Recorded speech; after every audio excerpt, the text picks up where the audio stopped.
বিদ্যুৎ ও গ্যাসের সাথে জড়িত মাফিয়া চক্রদের ফিরিয়ে আনতে কাজ করছে সরকার, এমন অভিযোগ করেছেন এবি পার্টির চেয়ারম্যান মুজিবুর রহমান মঞ্জু। তিনি বলেন, বিদ্যুৎ ও জ্বালানি খাতের সংকট মোকাবেলায় সরকার ব্যর্থ হলে জনগণই মাঠে নামবে। বিজয়নগরে দলের কেন্দ্রীয় কার্যালয়ে সংবাদ সম্মেলনে এসব কথা বলেন তিনি। সংবাদ সম্মেলনে সংগঠনটির সাধারণ সম্পাদক ব্যারিস্টার আসাদুজ্জামান ফুয়াদ বলেন, দেশকে নয় দলীয় স্বার্থকে গুরুত্ব দিচ্ছে সরকার। তার অভিযোগ, দলীয় লোক নিয়োগ, প্রশাসনিক সংস্কার না করা, দুর্নীতির বিরুদ্ধে পদক্ষেপ না নেওয়া সহ ৩১ দফার অনেক কিছুই লঙ্ঘন করে চলেছে সরকার।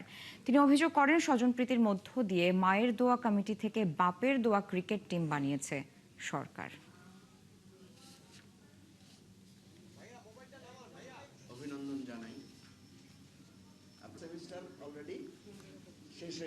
আপনারা জানেন যে ইতিমধ্যে প্রায় ৭৫০-র উপরে কারখানা বন্ধ হয়ে গেছে বিদ্যুৎ এবং গ্যাস সংকট। এটা আরো বাড়তেছে দিন দিন, এবং সরকারকে স্মরণ করিয়ে দিচ্ছি, আপনাদের কিন্তু ভবিষ্যৎ, যদি আপনারা আপনাদের ওয়াদার পথ থেকে সরে আসেন তাহলে কিন্তু ভবিষ্যৎ খারাপ হবে, আমাদের কিছু করার থাকবে না। এবং স্বাধীনতাটা মাঝে মধ্যে একটু বেশি মনে হয়, কারণ আওয়ামী সাংবাদিক বুদ্ধিজীবীরাও বেশ গলা উঁচু করেই কথা বলতে পারছে।